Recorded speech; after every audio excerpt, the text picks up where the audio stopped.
بسم اللہ الرحمن الرحیم۔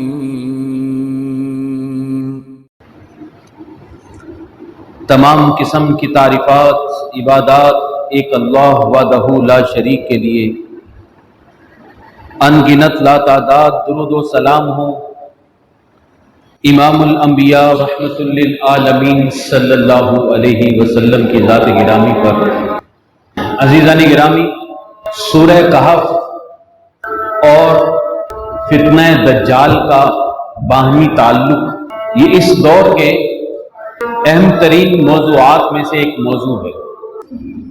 بہت سے علماء اپنی تفسیروں میں، اپنی تشریحات میں، عرب کے اور عجم کے علماء اپنے اپنے علم کے مطابق وضاحتیں کرتے رہتے ہیں کہ صحیح ترین اور مستند احادیث میں، بخاری، مسلم اور تمام صحاح ستہ میں یہ حدیث کئی مرتبہ مختلف صحابہ سے مروی ہے کہ فتنہ دجال کے مقابلے میں سورہ کہف کی ابتدائی 10 آیتیں اہمیت رکھتی ہیں۔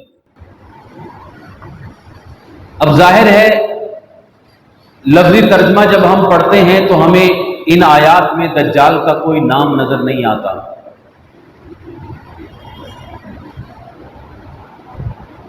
انشاءاللہ تعالی علماء کی وضاحتوں کی روشنی میں کچھ تعلق تو پہلے بیان کیا جا چکا ہے اور کچھ اہم ترین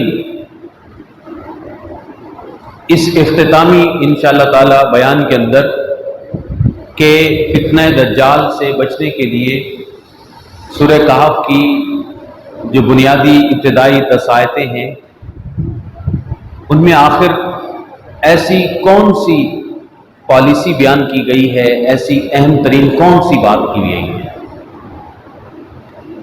کچھ احادیث فتنہ دجال کے بارے میں گزشتہ بیان میں ہم نے سنی۔ پیارے نبی صلی اللہ علیہ وسلم نے فرمایا کہ دجال کے آنے سے 3 سال پہلے کا جو عرصہ ہے وہ بہت ہی ہلاکت خیز اور قحط سالی والا ہے۔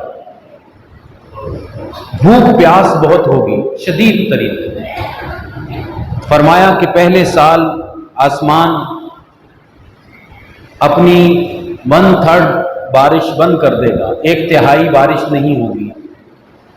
زمین بھی اپنی فصل کم کر دے گی۔ دوسرے سال 2/3 بارش بھی نہیں ہوگی اور 2/3 غلہ بھی نہیں ہوگے گا۔ پوری دنیا کی بات ہو رہی ہے۔ تیسرے سال تو مکمل قحط سالی ہوگی۔ یہ بات بیان کرنا آسان لگ رہی ہے، سننا آسان لگ رہی ہے، لیکن جب بیتی جائے گی وہ آسان نہیں ہوگی۔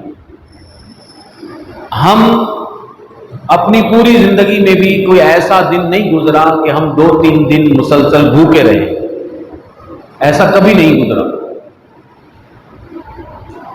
غریب ہے یا امیر ہے وہ اپنے اپنے مطابق پیٹ ضرور بھر لیتا ہے، لیکن یہ بڑی سخت ترین آزمائش ہوگی کہ شدید قحط سالی کا عالم ہے، اور بچے ماں باپ کے سامنے اگر بھوک پیاس سے رو رہے ہیں تو اس وقت ان کے ماں باپ سے کچھ بھی کروانے تو وہ تیار ہو جائیں گے، کچھ بھی کام ان سے کروا لیا جائے تو وہ کرنے کو تیار ہو جاتے ہیں۔ ایسے وقت اگر کوئی دنیا میں ایسا لیڈر آ جائے جس کے حکم سے بارش نازل ہونے لگے اور جس کے حکم سے زمین سے غلہ اگنے لگے، تو بظاہر کیا نظر آتا ہے، لوگ اس کو کیا سمجھیں گے؟ ایک بہت بڑا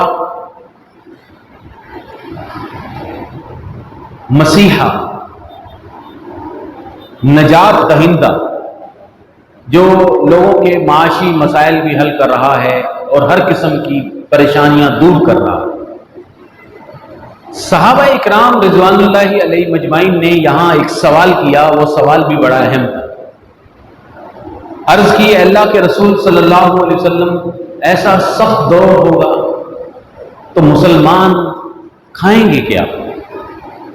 ان کا گزر بسر کیسے ہوگا؟ پیارے نبی صلی اللہ علیہ وسلم نے فرمایا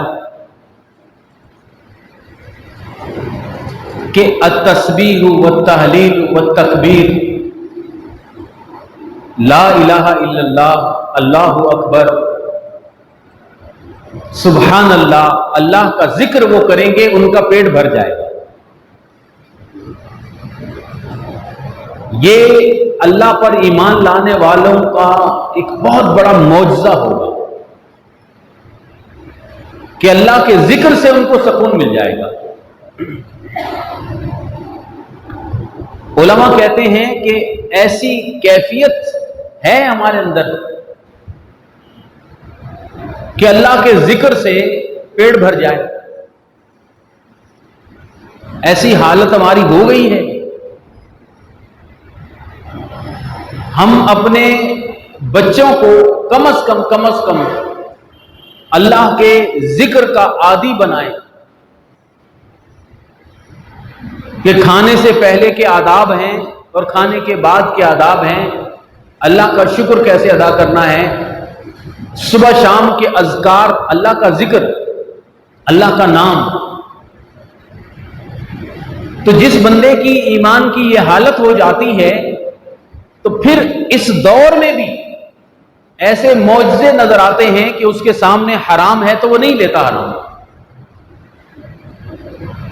کہتا ہے میرے لیے جو کچھ ہے وہ کافی۔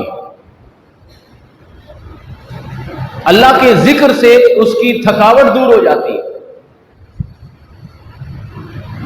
بہرکیف وہ وقت ایسا ہوگا کہ وہاں مومنوں کو اللہ رب العزت یہ انعام، یہ برکت، یہ نعمت عطا کریں گے کہ وہ اس عالم میں اللہ کا ذکر کریں گے تو ان کی بھوک مٹے گی۔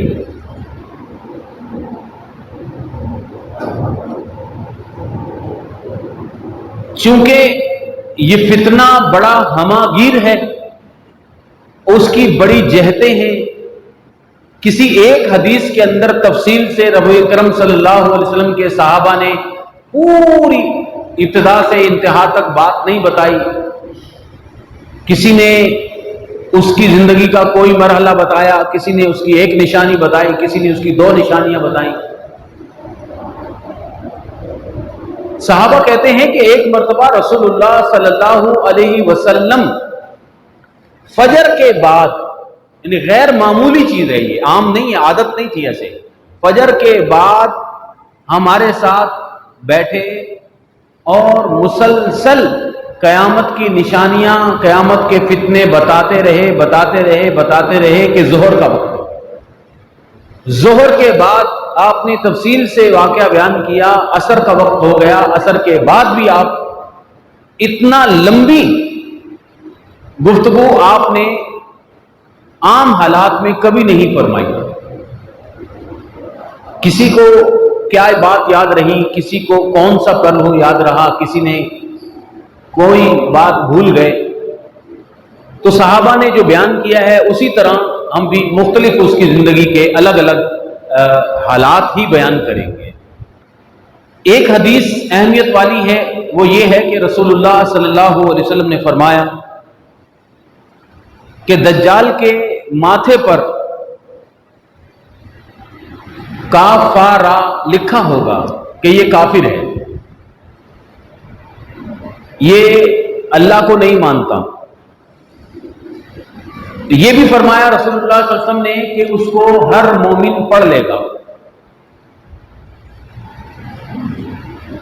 مومن جو ہوگا اللہ پر ایمان لانے والا وہ پہچان لے گا، غیر مومن ہر قسم کی تعلیمات کے باوجود بھی اس کی وہ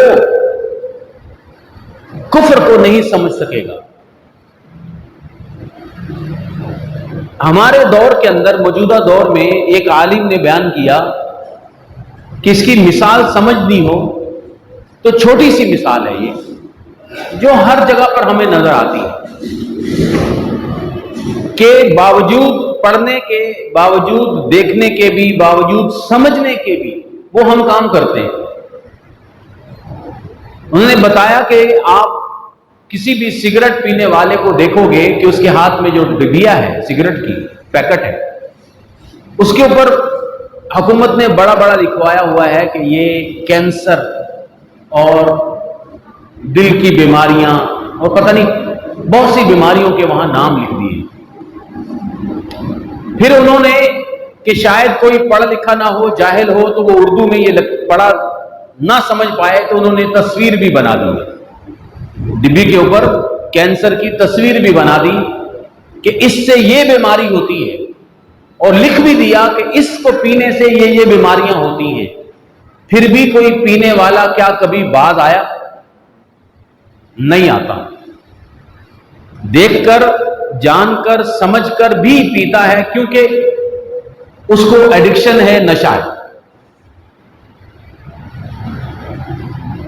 اس کا جسم مانگتا ہے یہ نشہ۔ اس کو بولیں گے بھی کہ یہ کیا لکھا ہو، کہے گا ہاں مجھے پتا ہے، سب کچھ پتا ہے، آپ برائے مہربانی چپ رہیں، مجھے پتا ہے یہ سب کچھ، لیکن کیا کروں؟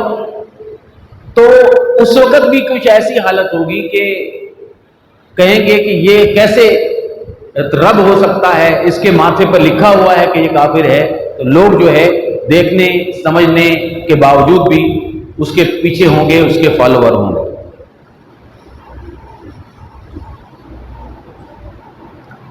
پیارے نبی صلی اللہ علیہ وسلم نے فرمایا کہ ہر مومن اس کو پڑھ لے گا، یہ ایک اہمیت کی بات ہے۔ تو جب دجال آ گیا اور اس کے بعد کوئی ایمان لائے، پیارے نبی صلی اللہ علیہ وسلم نے فرمایا ثلاث اذا خرج لا ينفع نفس ایمانها، تین قیامت کی نشانیاں جب نظر آئیں گی تب جا کر ایمان لانے کا کوئی فائدہ نہیں ہوگا، کیونکہ اب اس نے اپنی آنکھوں سے دیکھ لی یہ بات۔ اس میں ایک المسیح الدجال ہے، ایک ہے طلوع الشمس من مغربیہا، مغرب سے سورج کا طلوع ہونا، اور ایک دابۃ الارض ہے کہ زمین میں ایک بہت بڑا چوپایا، یہ قیامت کی نشانیوں میں سے ایک نشانی ہوگی۔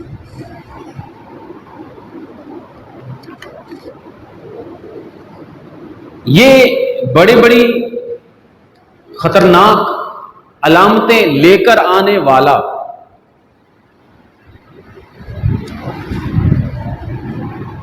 دجال، جس کے نام کا مطلب ہے دھوکے باز، کہ جو دکھائی دے رہا ہے وہ حقیقت نہیں ہے۔ حدیثوں میں ہے کہ اس کے ساتھ ایک جنت ہوگی اور اس کے ساتھ ایک جہنم ہوگی۔ اب وہ اپنے پیروکاروں کو، اپنے ماننے والوں کو بطور انعام جنت میں لے کے جائے گا، اور اپنے منکروں کو، نہ ماننے والوں کو، ظاہر ہے وہ مسلمان ہوں گے، ایمان والے ہوں گے، ان کو لوگوں کے سامنے ڈرانے کے لیے اٹھا کے جہنم میں بھی ڈالے گا۔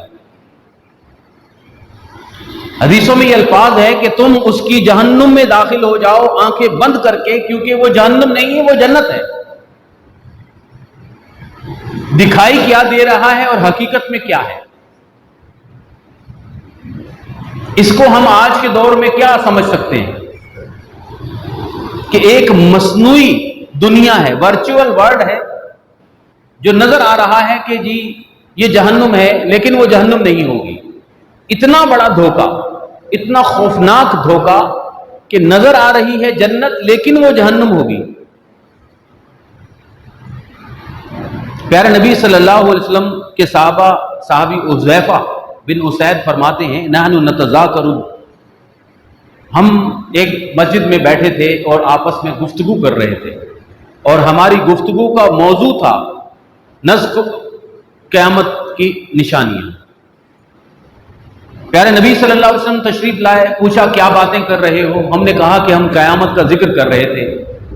تو آپ نے فرمایا کہ یاد رکھو قیامت نہیں قائم ہوگی، قیامت اس وقت تک قائم نہیں ہوگی جب تک تم 10 بڑی نشانیاں نہ دیکھ لو۔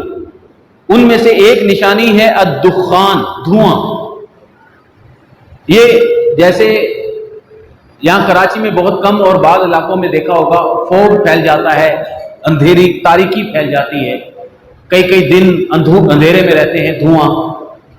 اب وہ قیامت کے قریب کتنا خوفناک ہوگا اور کتنا وسیع ہوگا کہ پوری دنیا اس دھوئیں کی لپیٹ میں ہوگی، کیسی بیماری ہوگی، کیا وائرس ہوگا، اللہ تعالیٰ بہتر جانتا ہے۔ دجال ودابۃ الارض، عیسیٰ علیہ السلام کا نازل ہونا، اور ثلاثۃ خسوف، 3 بڑے بڑے ہولناک زلزلے آئیں گے، خسف بالمشرق، ایک زمین کے مشرق طرف، ایک مغرب کی طرف، اور ایک زلزلہ آئے گا جزیرہ عرب میں، جس کو ہم مڈل ایسٹ کہتے ہیں، یعنی کہ سینٹر کہتے ہیں۔ اس کے بعد آخری علامت قیامت کی یہ ہوگی کہ نارن تطرد الناس الی محشرہم، ایک آگ چاروں طرف سے بھڑک جائے گی جو لوگوں کو میدان حشر میں جمع کر دے گی۔ تو اس میں ہمارے موضوع کے مطابق ہے دجال، بس کہ جب تک دجال نہیں آئے گا قیامت نہیں آئے گی۔ تو قیامت کے آنے سے پہلے اور ہمارے دور کے درمیان جو بڑی نشانی ہے وہ دجال کی آنا ہے۔ پیارے نبی صلی اللہ علیہ وسلم نے اس کا جسمانی پورا اس کی تصویر بنا کے ہمیں پیش کر دی۔ فرمایا ممسوح العین، اس کی ایک آنکھ جو ہے، بلکہ اعور یمنا، دائیں سیدھی آنکھ جو ہوگی رائٹ سائڈ، وہ اس سے وہ دیکھ نہیں سکے گا، وہ ایک طرح سے بند آنکھ ہوگی، اور اس کی ایک آنکھ ہوگی جس سے وہ اپنا کام کرے گا۔ بظاہر یہ شکل بدصورت ترین شکل ہے، بدصورت ترین شکل۔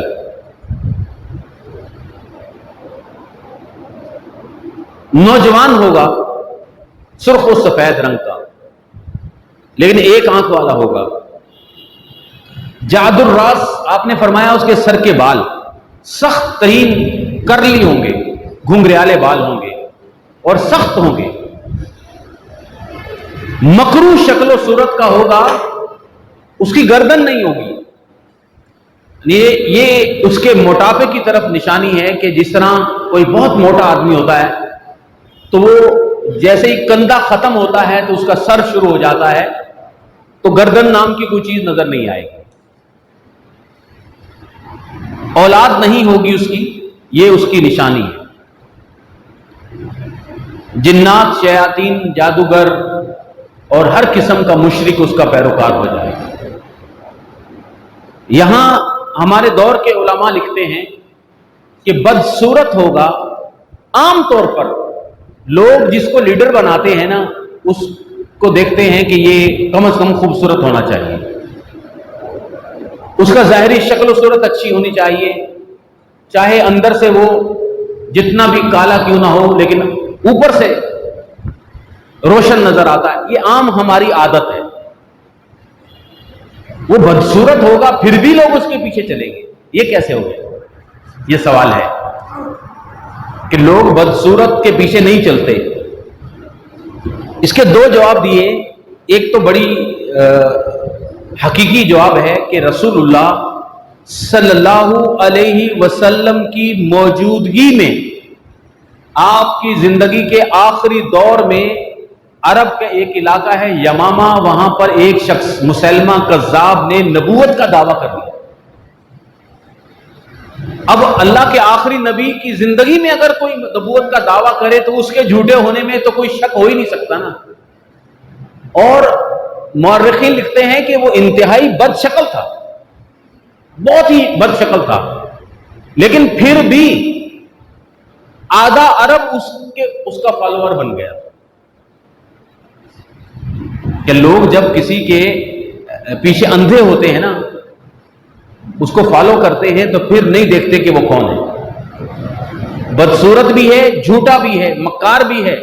نبی کریم صلی اللہ علیہ وسلم کی زندگی میں ہی کہہ رہا ہے کہ میں اللہ کا نبی ہوں، اور یمامہ کے علاقے میں، یمن اور ادھر بہت بڑا علاقہ، آدھا عرب کے لوگ قبیلے اس کے پیروکار بن گئے، اور پیارے نبی صلی اللہ علیہ وسلم جب دنیا سے تشریف لے گئے، ابوبکر صدیق رضی اللہ تعالی عنہ کے دور میں یمامہ میں شدید ترین جنگ جو ہوئی تھی صحابہ کی، اور جس میں ہزاروں صحابہ شہید ہو گئے تھے، ہزاروں صحابہ، اتنی شدید ترین جنگ ہوئی تھی، اس میں آپ اندازہ لگائیں کہ مسلمہ کے پیروکار کتنے ہوں گے، اور کتنے بڑے بڑے صحابہ شہید ہو گئے تھے، جانیں قربان کر دی تھی۔ وہ نبی آخر الزماں کی ختم نبوت پر کہ آپ کے بعد کوئی نبی نہیں آ سکتا، یہ جھوٹا مکار بندہ ہے مسلمہ، اس کے خلاف جہاد کرتے ہوئے شہید ہو گئے تھے۔ آج ہی نام سامنے آیا عمر بن خطاب رضی اللہ تعالی، ان کے بھائی زید بن خطاب، وہ اسی جہاد میں شہید ہو گئے۔ عمر فاروق رضی اللہ تعالی اکثر فرمایا کرتے تھے اپنے بھائی کا نام لے کر کہ اے زید، تو مجھ سے پہلے اسلام لایا تھا، اس میں بھی تو مجھ سے آگے سبقت لے گیا، اور اے زید، تو مجھ سے پہلے شہید بھی ہو گیا اللہ کی راہ میں، اس معاملے میں بھی تو مجھ سے سبقت لے گیا۔ اللہ اکبر۔ اور بے شمار صحابہ شہید ہوئے تھے۔ تو پتہ چلا کہ اس بد شکل گندے کے پیچھے بھی لوگ لگتے ہیں جب لگنا ہوتا ہے۔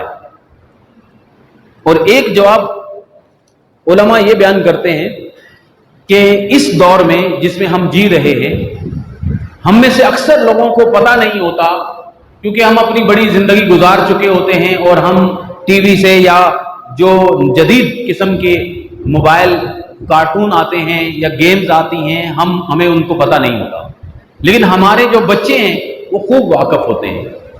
ان بچوں میں ایسے ایسے کریکٹر دکھائے جاتے ہیں، اور وہ بچے ان کو پسند بھی بہت کرتے ہیں۔ مسلسل جس طرح سیریز چلتی ہیں، ڈاکٹر اسٹرینج ہے، مارول کی سیریز ہیں، جس میں ایسے کردار ہوتے ہیں جو گندے ہیں، گھٹیا ہیں، بس آسمان سے خلائی مخلوق ہیں، زمین پر آ گئے، کسی ملک میں بھی چلے جاتے ہیں، ٹائم ٹریولنگ بھی کرتے ہیں، 1000 سال پہلے بھی ہوتے ہیں، 1000 سال بعد بھی ہوتے ہیں۔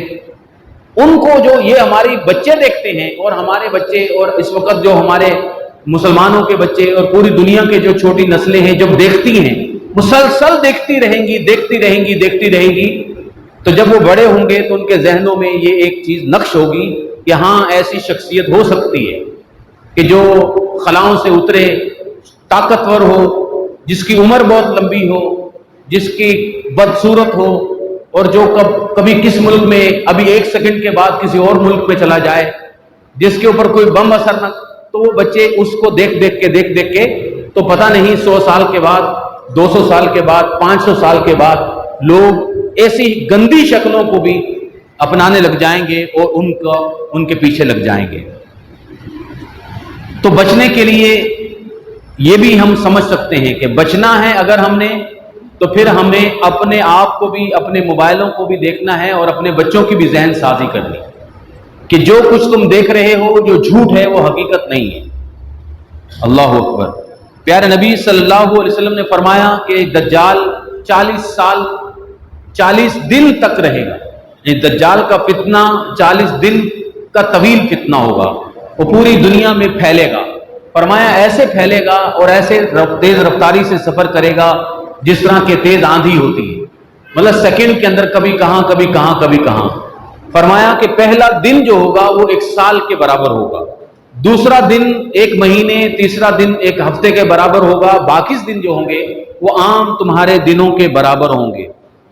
کچھ لوگ یہ کہتے ہیں کہ دن تو 24 گھنٹے کے ہی ہوتے ہیں، دن تو بڑے چھوٹے نہیں ہو سکتے، کچھ لوگ یہ کہتے ہیں۔ بس وہ کہیں کہ اس کا فتنہ اتنا خطرناک ہوگا کہ لوگوں کو پہلا دن لگے گا کہ بہت لمبا ہے، یہ دن گزر ہی نہیں رہا۔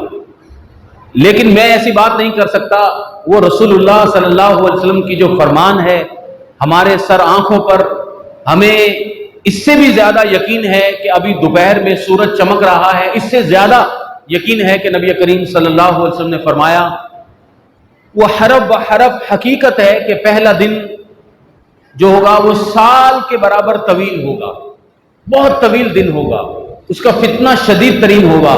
اور صحابہ کہتے ہیں کہ اللہ کے رسول اتنا طویل دن ہوگا تو ہم نمازیں کیسے پڑھیں گے؟ نماز تو ظاہر ہے نا کہ 3-4 گھنٹے کے بعد نماز آ جاتی ہے۔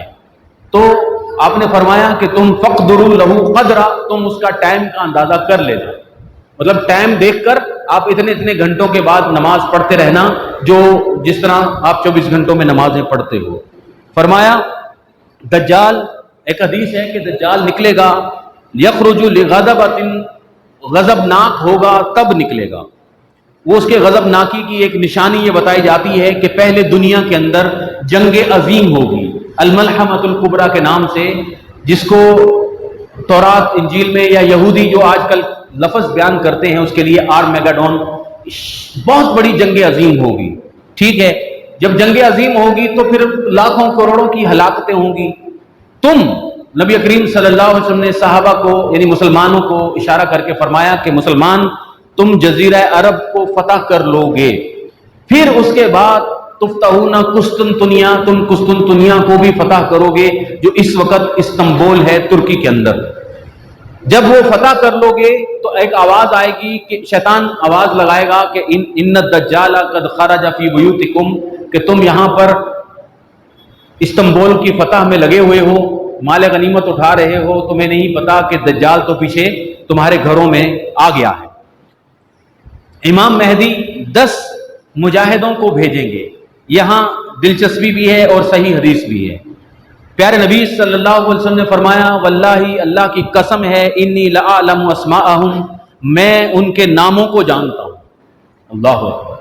فرمایا جو امام مہدی 10 مجاہدوں کو بھیجیں گے کہ جاؤ حقیقت معلوم کر کے آؤ، میں ان کے ناموں کو جانتا ہوں، وہ اسماء آباءہم، میں ان کے باپ کے نام بھی جانتا ہوں، ولدیت بھی جانتا ہوں، وہ الوان خیولہم، میں ان کے گھوڑوں کا رنگ بھی جانتا ہوں۔ اللہ اکبر، اللہ اکبر۔ دجال کا سفر ہوگا تیز ترین، سوائے مکہ اور مدینہ کے وہ ساری دنیا میں جائے گا، لیکن مکہ مدینہ میں بربادی پیدا نہیں کر سکے گا۔ مدینہ کے قریب کنارے پر آئے گا، احد پہاڑ کے پیچھے، اس کی آمد پر کہے گا وہ کہ میں کر رہا ہوں، لیکن وہ اللہ تعالیٰ کرے گا کہ مدینہ میں 3 بڑے زلزلے آئیں گے۔ جب زمین جھنجھوڑ دی جائے گی تو جو کمزور ایمان والے ہیں یا منافق ہوں گے، جن کا اللہ پر ایمان نہیں ہوگا، ویسے ہی وہاں پر رہتے ہیں، تو وہ بھاگ جائیں گے، نکل کر دجال کی طرف آ جائیں گے۔ تو گویا دجال اعلان کرے گا کہ باہر آ جاؤ میرے پاس، میری فوج میں شامل ہو جاؤ، نہیں تو دیکھو یہ زلزلہ آئے گا، تم سب مر جاؤ گے۔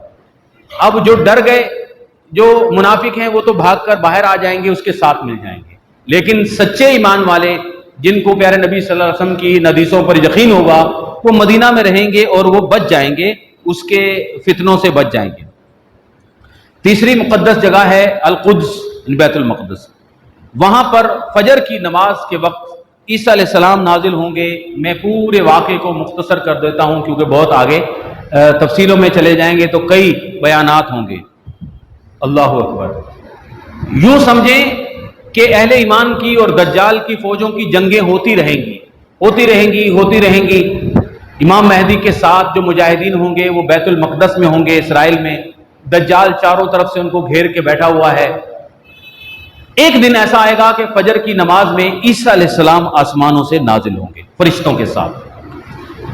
کافر ان عیسیٰ علیہ السلام کے جسم میں مبارک سے جو خوشبو آ رہی ہوگی اس کو سونگھ کر ہی وہ مرنے لگ جائیں گے، اور دجال کو جیسے خوشبو آئے گی کہ عیسیٰ علیہ السلام نازل ہو گئے، وہ سچے عیسیٰ علیہ السلام ہوں گے۔ اور دجال کے بارے میں آتا ہے کہ وہ دھوکے دے گا، تو پہلے بہت پہلے کافی عرصے پہلے وہ لوگوں کو کہے گا کہ میں ہی عیسیٰ ہوں، پہلے یہ کہے گا، بعد میں دھوکہ دیتے دیتے پھر وہ خدائی کا دعویٰ کرے گا۔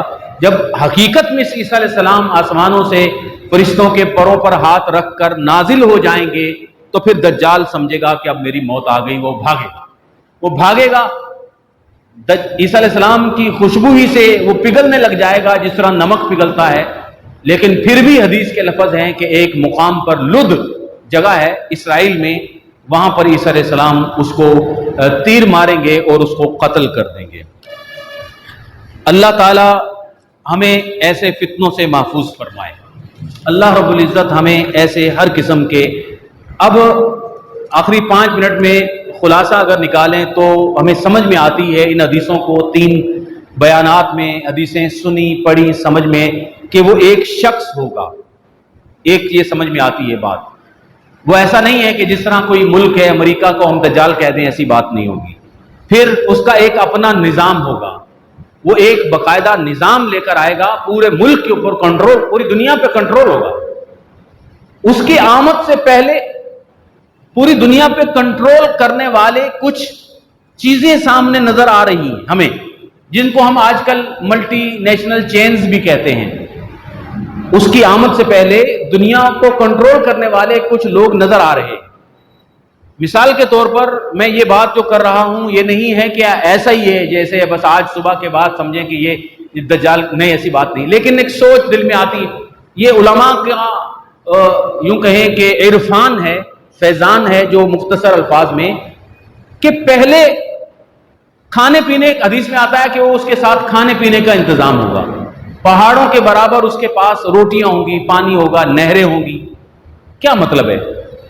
ہم پہلے گھروں میں اٹھتے تھے، صبح روٹی پکاتے تھے سب کے گھروں میں. اب اکثر لوگ بریڈ کا انتظار کرتے ہیں. دنیا کے ملکوں میں تو ہو گئی، وہاں تو پکانا ہی ختم ہو گیا. ہمارے ملکوں میں صبح بریڈ آئے گا تو ناشتہ ہوگا. بریڈ کون بناتا ہے، کہاں سے آتا ہے، کس کمپنیوں سے آتا ہے، پتہ نہیں ہے.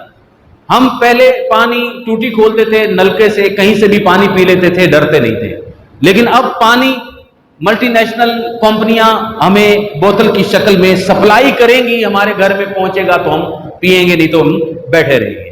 تو پانی، کھانا یہ کسی بڑی کمپنی مہیا کر رہی ہے. اب وہ بڑی کمپنی کو اگر بند کر دیا جائے تو کتنے گھروں میں صبح ناشتہ ہی نہیں ہوگا، سب لوگ بیٹھے ہوں گے بھی یہ کیا ہو گیا. سوچیں، اس طرح پوری دنیا کے کھانے کو، پوری دنیا کے پینے کو کنٹرول کیا جانے لگے گا. آج سے پہلے کیا ہوتا تھا، ہم لیتے دیتے تھے، چیز دیتے تھے، چیز لے لیتے تھے. اب آپ اس دور میں کیا کرتے ہیں، پیسے دیتے ہیں، آپ آم خرید لیتے ہیں. لیکن آپ نے دیکھا اب ہم کیا کر رہے ہیں، ہمارے جیب میں موبائل ہیں، ایک ڈیجیٹل کرنسی آ گئی ہے. ہمارے پاس ایک نمبر ہوتے ہیں. میرے پاس ایزی پیسہ میں ایک نمبر ہے، بس پیسے نہیں ہے. وہ نمبر میں آگے بھیج دیتا ہوں، نمبر مجھے آ جاتے ہیں، نمبر وہاں چلے جاتے ہیں، میرے اکاؤنٹ میں پیسے ہیں، اکاؤنٹ سے پیسے آگے چلے گئے، مجھے پتہ لگ گیا بس نمبر ہے. اس کو ہم کہتے ہیں ڈیجیٹل نمبر. بس یہ دنیا کی ساری کرنسی ڈیجیٹل ہو رہی ہے. اب کرنسی ختم ہوتی جائے گی اور یہ ڈیجیٹل ورلڈ میں اب نمبر آ رہے ہیں، نمبر جا رہے ہیں، نمبر آ رہے ہیں، نمبر جا رہے ہیں. اسی سے امیر ہے، اسی سے غریب ہے. اب پورے ملک کے نمبر اگر بند کر دیے جائیں، وہ ملک تو ختم ہو گیا نا، کنگلا ہو گیا. ایسے کچھ پاورز ہوں گی جو دجال اپنے کنٹرول میں لے گا اور پوری دنیا پہ. سود حرام تھا پہلے، کتنا بڑا حرام کام تھا، نام نہیں لیتے تھے لوگ، ڈرتے تھے. اب ہمارے ملکوں کی، مسلمانوں کی حالت یہ ہے کہ اگر ہم IMF سے ڈیل ہو گئی نا تو پورا ملک کہتا ہے شکر ہے بھائی، بس IMF سے. وہ حالانکہ IMF سے سود ملے گا، قرضہ، ایسے تو نہیں ہوگا نا. بلکہ علماء بھی کہتے ہیں کہ شکر ہے IMF سے ڈیل ہو گئی ہے، اب ہم بھوکے نہیں مریں گے. یہ حالت اب ہو گئی. جتنی شدید حرام، شراب سے بھی زیادہ حرام چیز ہے، شراب سے بھی زیادہ حرام چیز جو اللہ رسول سے جنگ کرنے والی ہے. تو ہم سب تیار ہیں، خوش ہیں بھائی، ہاں جی قرض پہ، سود پہ پیسے مل گئے، ہماری جان چھوٹ گئی. تو یہ کیا ہے؟ مطلب ہماری شکل بدلتی جا رہی ہے. ہم شیطانی کام کرنا اور گناہوں والے کام کرنا کو آسان سمجھتے چلے جا رہے ہیں. ایسے وقت میں آپ سورہ کہف کو پڑھیں، کتنی پیاری بات ہے. ام حسبت ان اصحاب الکہف والرقیم کانوا من آیاتنا عجبا. تم سمجھتے ہو کہ اصحاب کہف کا جو واقعہ ہے یہ ہماری کوئی عجیب نشانی ہے؟ نہیں بھائی، عجیب نشانی نہیں ہے. اذ اول فتیۃ الی الکہف، یہ ایک بڑی پالیسی تھی اللہ نے ان کو دی تھی اس دور کے مطابق، کہ وہ تھے ہی 4-5 بندے، پورا ملک دشمن تھا.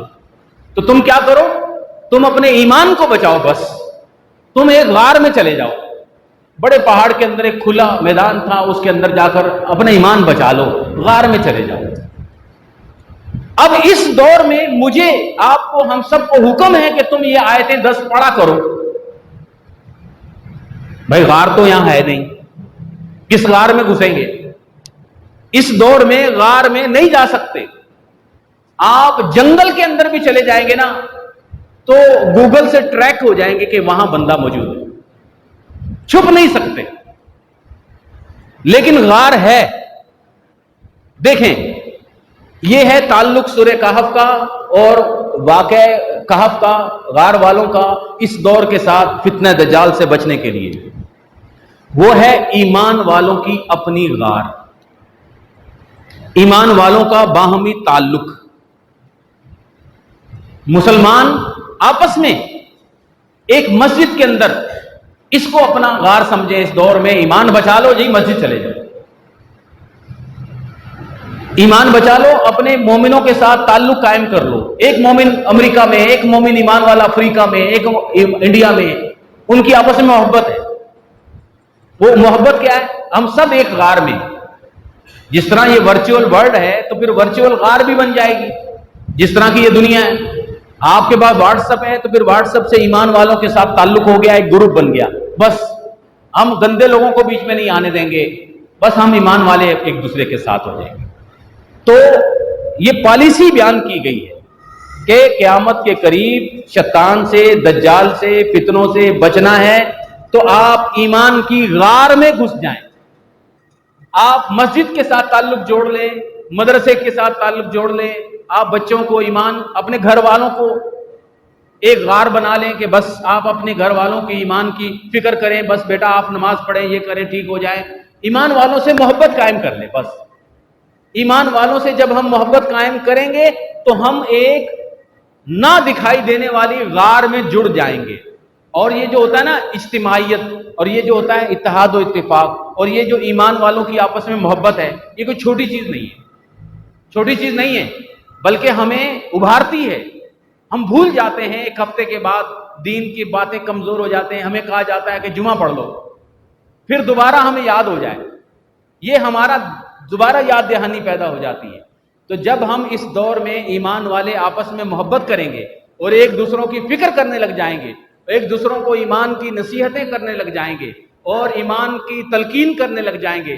وَتَوَاصَوْا بِالصَّبْرِ وَتَوَاصَوْا، آپس میں صبر کی، ایمان کی، نماز کی، اللہ اکبر، نصیحتیں کرنے لگ جائیں گے تو ہمارے سمجھ لیں کہ ہم ایک خوبصورت غار میں ایمان کو بچا کر پناہ لے لیں. اللہ سے دعا ہے اللہ مجھے آپ کو، ہم سب کو سمجھنے کی توفیق عطا فرمائے.